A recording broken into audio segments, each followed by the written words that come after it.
So to me, like a penis ring is the perfect intro toy or gateway toy because first off, it's intimacy building, like it's a shared experience. It's not this notion that it's going to like somehow take away from the relationship. It's not like you both go to bed at night dreaming of the cock ring. Like it made you guys, maybe you do, but it makes you closer together, right? In a way. You're listening to Sex with Emily. I'm Dr. Emily, and I'm here to help you prioritize your pleasure and liberate the conversation around sex. There's a lot to be said for sex toys. For one, they stimulate nerve endings much deeper than hands alone can reach. And that's true no matter what genitals you've got, okay? It's for everybody. Sex toys do not discriminate. They bring pleasure to all of us. But how do you incorporate toys into partnered sex? And which ones are right for your body to give you mind-blowing orgasms? Well, on today's episode, we're talking all things sex toys so you can play in new and different ways. First, is it all right to always bring a vibe to partnered sex? One penis owner says absolutely. Speaking of penis owners, which toys are best? I also talk about squirting with toys, how to change up your solo sex routine, and if there's anything wrong if you can only orgasm with a toy. Spoiler alert, nope. Intentions with Emily. For each episode, I want to start off by setting an intention for this show, and I encourage you all to do the same. Well, my intention is to demystify the world of sex toys so you can find one that works for you, or have a conversation with your partner about bringing one into the bedroom. Please rate and review Sex with Emily wherever you listen to this show. It really helps us when you rate the show. Do it right now. Look down your app and be like, oh, 5 stars, if that's what you're feeling. My new articles, The Basics of Safe Sex and Want Better Sex, Ask Your Partner These Questions, are up on sexwithemily.com. Plus, we have a brand new sexting guide on our website, which you should definitely check out. I'm loving this guide. It was so much fun creating it and playing with like all the new hot, sexy emojis. Did you even know about them? And there's scripts. I give you actual scripts for sexting. All you got to do is visit sexwithemily.com/text to drop your phone number and get one of my best guides yet. Also, check out my YouTube channel, social media, and TikTok. It's all at Sex with Emily for more sex tips and advice. And TikTok, you guys, I'm putting up videos every day and it's so fun being on there. You can also ask me your questions that way or leave me your questions or message me at sexwithemily.com/assemily or call my hotline 559-TALK-SEX or 559-825-5739. Just include your name, your age, where you live, and how you listen to the show. And it's totally cool to change your name or choose to remain anonymous. And before we get into today's show, real quick, I am coming out with a book and it comes out June 13th. I cannot wait for you to get your hands on it. It's going to change your life. I'm just going to say it. It's called Smart Sex, How to Boost Your Sex IQ and Own Your Pleasure. And all I'm asking, if you could please pre-order the book. Click the link in the show notes. You're automatically entered to win a Smart Sex prize pack from me and HarperCollins, which you're going to love. When you pre-order, you automatically get my new and improved Yes, No, Maybe guide. And also, you can request it at your libraries or pre-order from indie bookstores. All right, everyone, enjoy this episode.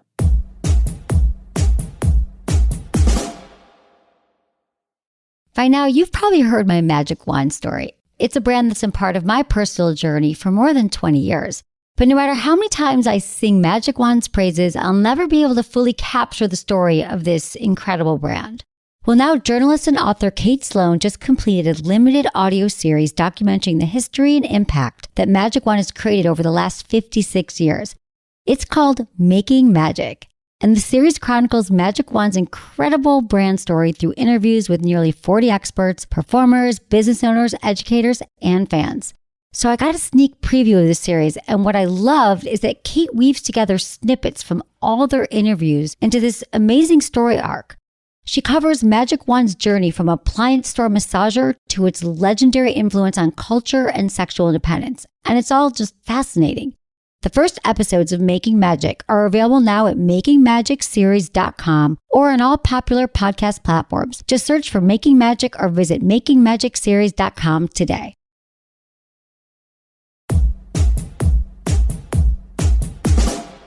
Kelsey, 27 in New Jersey. Hey, Kelsey. How are you? Good. How are you? Good, thank you. Cool. I love your show. Thanks. You're so sweet. Thanks for doing what you do. Of course, Kelsey. Okay, so I just have a question. I've been married for 8 years. Got married pretty young. My husband and I, our sex life has been okay, but I recently found out that I'm only able to orgasm with toys, not with him. Right. So how do I break it to him that, like, I don't really enjoy sex with him? Well, have you had an orgasm before with a penis? He's been my one and only. Oh, okay. So, Well, okay, great question. Because Kelsey, let me tell you something. If you've been listening, I don't know how long you've been listening, but the majority of women do not have orgasms without clitoral stimulation and without a penis. Most don't with a penis. I mean, like I would say only 20% do. And if they do, it's because they already have clitoral stimulation. So does he go down on you? Does he please you in other ways? He doesn't. I mean, I don't really, to be honest, I don't really enjoy that either. Okay. But maybe he needs to work at it. If he's the only guy you've been with, and I mean, toys, that's how you can come, you said, and that's fine. You know, it's like, that's totally acceptable. But I think that it's not like breaking the news to him. What I think you could say to him is like, I found out. You could say, Dr. Emily told me this. A lot of people will blame me on this stuff because you have to understand, Kelsey, most women, and I'm so glad you called, because many women walk around feeling broken, like something is wrong with us because we cannot have an orgasm during intercourse. Because that's what we've been told. That's what we see in movies. And, you know, we just think that we're broken. But I know this to be the fact that once you learn this and you realize that you're not alone, it's actually more common than not. And you pass that information along to your partner. And then you get to work on, well, what does feel good to you? So right now, when he goes down on you, it might not feel great because, you know, he doesn't know how to please you.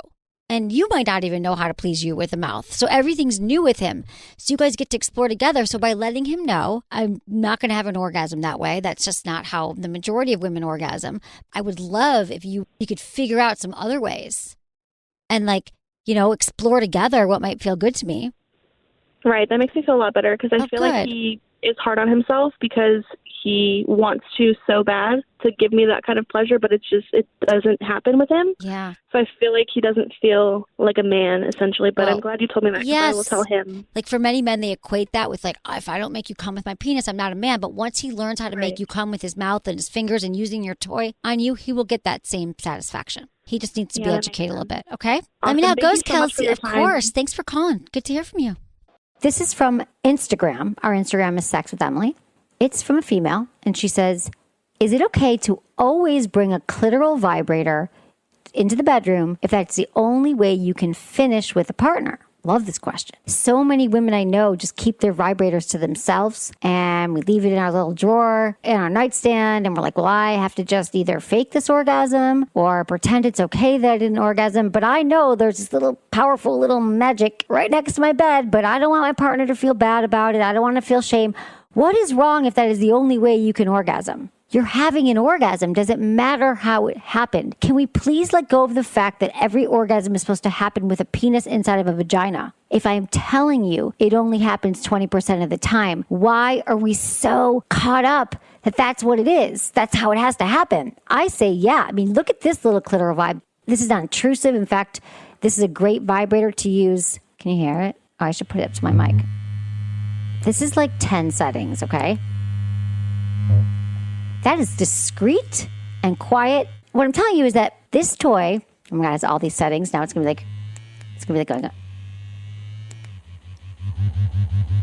Just play with it. I love these. It like turns me on too. Okay. I love all the noises. Like, okay. Here's another great place to bring in toys into the bedroom. You definitely want to talk to your partner ahead of time and say, hey, you know, I've got this toy. What I do is I'll be like, check out my toy, like pull it out. This is like the size of my finger, like a little bit thicker than like my forefinger, this toy. And it is powerful and fun. And first off, so many men, they're expecting like a huge giant dildo. It's going to be bigger than them because that's how they picture vibrators. So to answer your question, Amber, I think it's okay to bring it into the bedroom as long as you introduce it. You know, think about it. Anyone gets up in the middle of sex, you're like, what? What happened? What are we doing? Like, you have to have it out already. Introduce it to them, right? It's like going up to a dog or something. You know, you can go up and you're like, warm him up. You don't just go up and pick up a dog. I don't know why this is my analogy, but you're like, hey, come here. Like, smell my hand. Like, let me pet you. Same thing. You're like, look at this toy. Isn't it cute? Like this little pink. And then you show it to them and they're like, oh yeah, that's fun. Show me that. And it feels good to them. So if it feels good on them, they're not going to care that you're using it. Let's talk to Jonathan, 45, in Iowa. Hi, Jonathan. What's going on? Oh, hi, Emily. How you doing? So good. Tell me what's going on. Thanks for calling. I just want to make a comment for all the males that listen out there and go ahead and back you when I say that using sex toys on your female partner is wonderful and great. I just want to tell all the males that in my 20-plus years of experiencing sex through marriages or through women, using sex tools, I look at them like, and I tell men this all the time, or my friends, it's like working on your car. You know, you got different tools for different jobs on a car.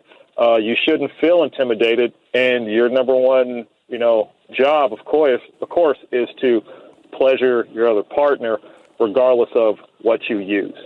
Exactly, Jonathan. The job gets done. Yes, the job gets done, and there's different toys. There's different stores you can go to. You can probably remember, well, I don't know, I'm probably a lot older than you, but back when I was younger, going to a adult toy store was sort of creepy, and you had a lot of strangers hanging around there and guys in trench coats. But now you got, some of these adult stores that are cleaner than some of the Walmarts and Targets you go into. It's so true. Staff that can help you, Exactly. Oh my God, Jonathan, you got to come work for us. This is amazing, Jonathan. It's true though.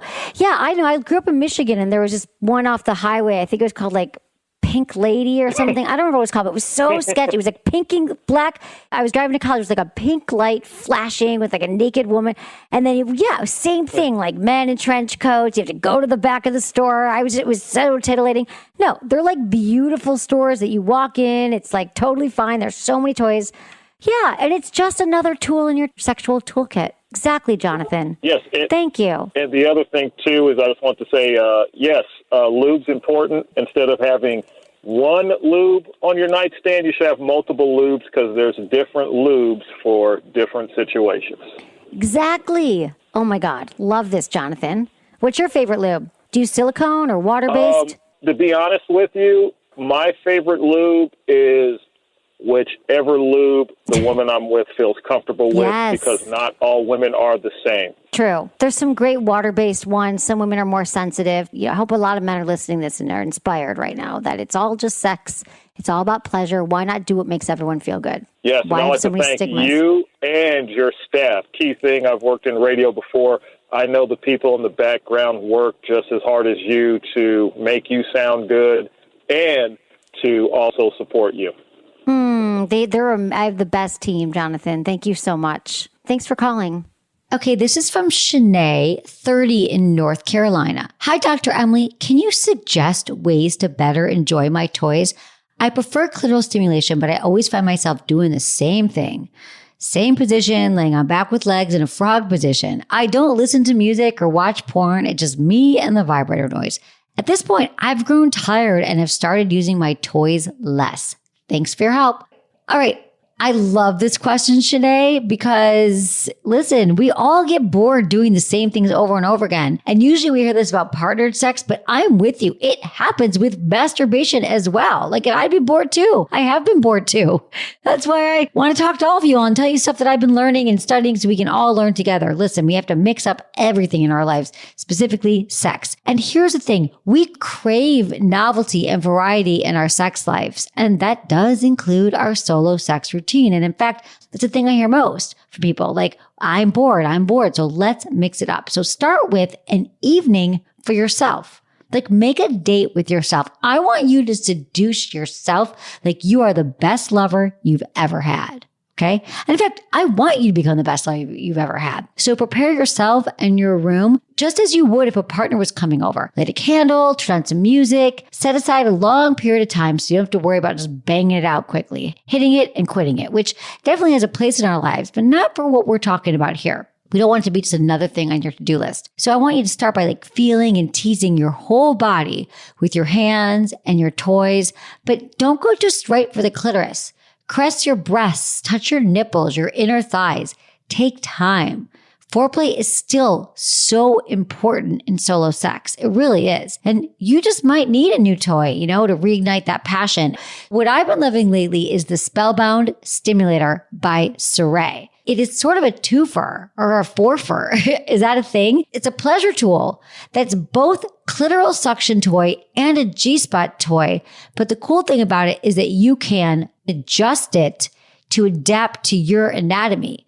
So you can use it in a bunch of different ways. You can insert it vaginally to stimulate the G area. You can use the sucking edge on your clitoris. So you really can have fun with this one. It's another way to have more variety, and a variety in one toy, even better. You can try any Surrey's pleasure tools, by the way. Get 15% off your first order. Use code Emily15. Just go to getsurrey.com/SWE. That's GETCERE.com/SWE, or click the link in our show notes. So the other thing, Shanae, is spice up the positions. Like try going on all fours like doggy style, or turn over on your stomach, or even standing. Do you ever stand during masturbation and kind of squeeze your legs together?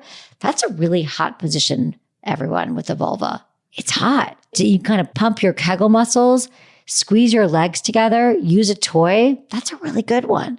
Another thing that can be really hot is masturbating in front of a mirror. There have been studies that have showed that when vulva owners look at themselves in the mirror while they're having sex with themselves or anyone else, they get even more aroused than some penis owners just by looking at themselves. Allow yourself to see how sexy you are. Even if this seems ridiculous, just try it out once, okay? It's also a great technique to feel more confident during partnered sex. Like if you already know and feel comfortable with what you look like during solo sex, how much easier will it be to be with a partner? I also get further into all of this. There's a lot about sexual confidence in my book, Smart Sex, which, by the way, please pre-order it. I would love that. Just click the link in the show notes as well. You can also try porn. Audio erotica would also spice it up. We love Bellesa because they've got porn that's made by women for women, or audio erotica. You can listen to someone else masturbating, which might get you in the mood. And also, lastly, try taking nudes. Taking nudes for a partner is hot, but taking nudes for yourself can be even hotter and liberating. Like, don't wait till you're with somebody or in a relationship to kind of look at yourself in the mirror and take pictures. Like, be sexy, seduce yourself. Just remember, keep them in a secure folder or an app on your phone. All right, Shanae, let's take it to the next level. Let me know how it goes, okay? Thanks for your email. I know it helps so many people, including myself. I just got inspired again. When we're back, I'm sharing suggestions for different kinds of sex toys for penis owners and what to do when you're embarrassed about squirting from toys. Don't go anywhere.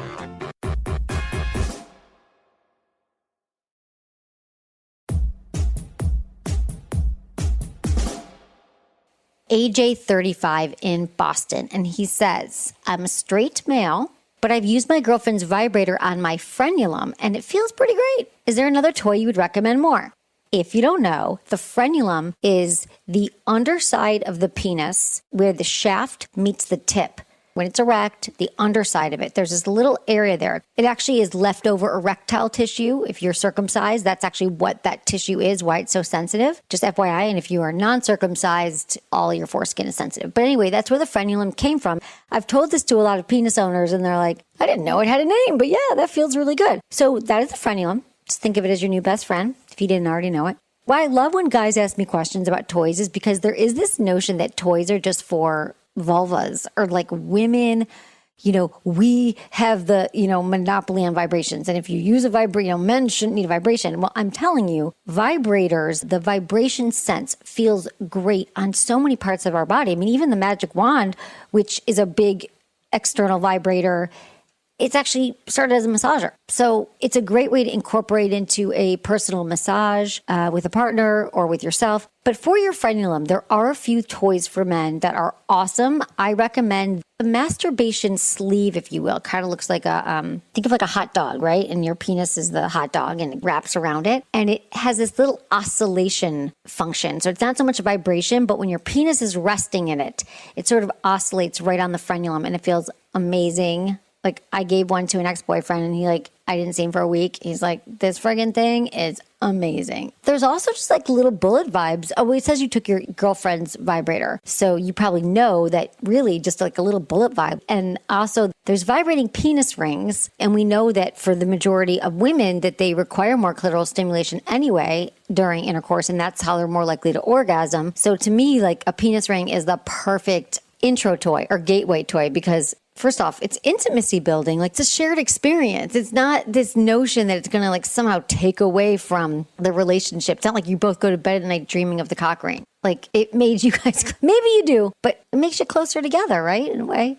The other thing I want to say for a tired jaw, just like use your hand. You could put the cock ring on. You could just tickle the tip or the taint with a vibrator on a lower setting. I think sometimes the high settings is a lot for some penises, but it's just another variation. And I think in relationships, we all crave variety. I think we all want something a little bit different. And so this notion that bringing in a toy, somehow a crutch are going to take away, it's like, okay, or you could have the sex the same exact way over and over again every day for the rest of your life, or bring in a different sensation. Okay, let's talk to Amanda, 24, in Montana. Hi, Amanda. Hi, Emily. Hi, thanks for calling. What's going on? So I've been with my boyfriend for over 2 years now, and we have great sex, and I come all the time, and so we decided to add toys into the mix for the first time, and I never used toys before, and it was awesome. I squirted for the first time, and it was fantastic, and then I have not been able to come since then. I have tried it without the toy, I have tried it with the toy, and nothing. Okay. What kind of toy did you use? It was a wand. I don't remember the exact name, but it was just like a clitoral stimulator. Okay. So we often think we can't have an orgasm for certain reasons. And this is the thing. I think that it might have been like, oh, I think this is it won't be able to happen now. And then it doesn't happen, right? So I would just continue to go back to what you were doing before. But like, how many times have you tried without the toy? A lot. We've tried a lot, and we've tried it with it again. And then I think I was like really embarrassed too because I like squirted for the first time and it was like, oh my God, like I was kind of embarrassed. So I almost feel like I'm nervous to do that again, but I know I shouldn't be. Yeah, no, throw a towel down. But Amanda, have you tried on your own, just like masturbating again without a toy and getting back to it? Because I'm telling you, like you didn't hurt yourself. Your clitoris isn't broken. Like, you know, I think we worry about that, but it's like a pattern thing. Like we have like neural pathways in our brain that kind of trained, right? You're not even trained yet after it happening, a few times. It's just a matter of like getting into your body, breathing, giving yourself permission, because now it's kind of like what I talk to men about, to be honest, Amanda, with premature ejaculation. Some men come like the first time they have sex, they'll come too quickly. And then like every time after, for a long time, until I just like, it's our head, it's anxiety, it's worrying it's not going to happen, it's not going to happen. And so I'm telling you, there's nothing wrong with you, Amanda. You didn't break anything. It's not like you'll never be able to come again without a toy. I get this question a lot in all different areas. It's just a matter of knowing that it's possible and focusing on your pleasure. Like this is where mindfulness is just such a great practice. When you find in your head going, I hope I come this time. Oh my God, what if I can't? Am I going to squirt? Then you just go back to your breath and what you're feeling in the moment. I don't know if you have like a mindfulness practice or a meditation practice, but the best thing is really just going back to the moment. Oh, I'm feeling my partner's hands on me or inside of me. We're breathing together. You're looking in each other's eyes. Just something to feel more connected to the moment and not to your thoughts. That sounds great. Thank you. Okay, let me know how it goes, Amanda. Thanks, Amanda. Thank you. Of course. It's funny. We had another email from somebody. She thinks that since she has sex with condoms now, she can't have an orgasm. And I think there's all these limiting beliefs around things. Like I add something new in and then I can't have an orgasm, or this thing happened and I can't have an orgasm. But the good news is so many of us, you can have an orgasm. You can last longer. You can even have multiple orgasms. It's just limiting beliefs around that. Let's talk to Amanda, 31 in Oregon. Hi, Amanda. What's going on? Tell me everything. Hello. I just have to say I'm a little nervous, so that's I stumble over my words. That's what's going on. So I met my husband when I was 14 years old, and we've been together ever since. So 17 years. He's been my only partner, and we also have the most vanilla sex ever because we've never had other partners. We don't know what to do. We just kind of go through it. Yeah. How would you know? We do. Yeah. So I kind of want to spice it up. I mean, we have 2 kids now, and I'm kind of getting into that phase of my life where, like, I'm getting extra horny all the time, and like I'm like, okay, let's go, and then we do it, and I'm like, oh, well, How was that again? I got it. Amanda, you're exactly where you need to be, okay? So you've come to the right place, 31 years old, 2 kids, 1 partner. So Amanda, there's nothing to be like embarrassed about or feel bad. Every single couple will go through this. They will. If they don't ever talk about sex and they don't think about ways to kind of mix it up and keep it interesting. And how would you know? This isn't the kind of information that someone's going to drop off a flyer at your house, or you're going to get someone's going to walk over and say, Amanda, I tried this great crazy sex thing last night with my husband. Like, people don't talk about it. So the job here then is to first bring it up with your husband and just say, you know what? How do you feel about us talking about our sex life and figuring out some really fun things? Tell them all the things you love about it. Like, what do you love about your sex life right now, Amanda? One thing. I guess I really like nipple stimulation. It's my absolute favorite thing besides making out. Okay, amazing. Does he know that? Yes. Okay, great. And then are there things that you know that he likes? Yeah. He likes a lot of oral. Oral, right, yeah. I gotcha. He's got a penis. First off, have you talked to him about your sex life before? I mean, not since we've had kids, and my daughter's 3.5. So. Okay. Yeah, so not in a while. But you know what? It's like talking about what should we make for dinner? Where should we go on our next vacation? It's like, that's how I want people to start talking about sex, like it's something you got to plan. So I would just say, you know what? I realize I love our sex life. I know it's been strained with the kids, but I really would love to find out how we could both become the greatest lovers to each other. I don't even know what that looks like yet. Let's figure it out. And then it becomes something new, like your favorite Netflix show that you binge on. And then working on your sex life becomes that thing. So there's a couple ways you could do it. A lot of couples listen to this show, and then you'll get some ideas. The other thing is a yes, no, maybe list. We have this great thing that a lot of people have found a lot of use from this, Amanda. If you go to sexwithemily.com, and then you figure out some fun things to try, and then you start from there. Oh, that sounds really fun. That's why people they either want somebody outside of them to do it, or if you can gamify it or listen to something. So yeah, that's what you got, Amanda. And also lube and toys is also great too. I was also thinking, well, we don't get a lot of date nights out. Maybe we take a date night to a store to pick out a toy. Yes, that's great, Amanda. So I'm a huge fan of that. I know there's probably some great shops in Oregon. I'm trying to think. There's some independent shops. You go in there. It's great date night, and it's such a fun way to kind of get a book together, buy some toys, get some lube. I love that for your next date night. Perfect. You got it. Yeah. All right, Amanda. I love it. Okay, let me know. Of course, I got you.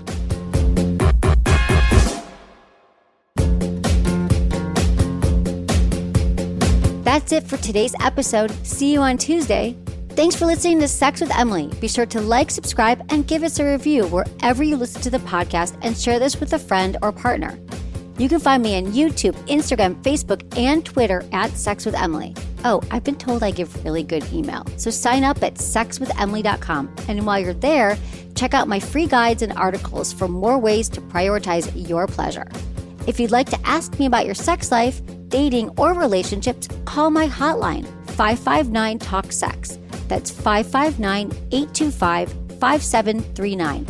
Or go to sexwithemily.com/askemily. Special thanks to Acast for powering the Sex with Emily podcast. Was it good for you? Email me, feedback@sexwithemily.com.